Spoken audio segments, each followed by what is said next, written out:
One of the main challenges of working in a trauma service and people becoming increasingly kind of trauma aware is make sure the pendulum doesn't swing too far the other way, because actually in the immediate aftermath of something shocking, all of those responses, even if you're an emergency responder who's been doing that job for 20 odd years, all it means is you're still a human being. The fact that you're not sleeping great and you're dreaming about it and you're feeling really rattled and a bit upset, that doesn't mean you're ill.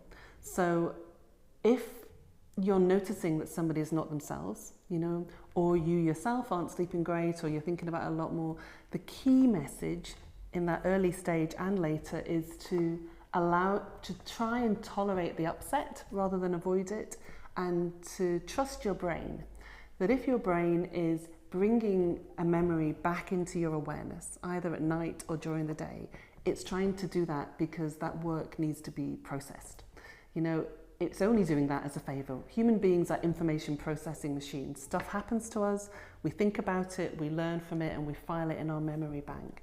And PTSD is when that process of sort of assimilation is blocked because the content of it is too emotionally upsetting, or we just can't make sense of it. It doesn't make sense, whether that's a bombing of children at a pop concert, or there are some experiences that we just can't quite compute. And that's why the sort of memory doesn't get properly processed.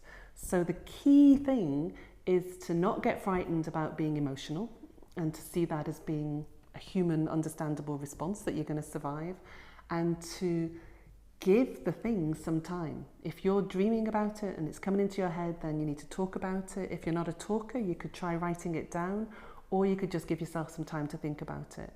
So they're the golden rules for post-traumatic stress and how to kind of manage them.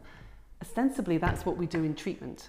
If you've not been able to do that on your own and things have got stuck and you're in that horrible feedback loop, then what treatment involves is helping you feel confident that you can survive thinking about it and the emotions that come with it, so that that memory gets sort of digested and processed and filed away. It's always going to be a horrible, horrible thing that's happened. It's never going to be something that you forget.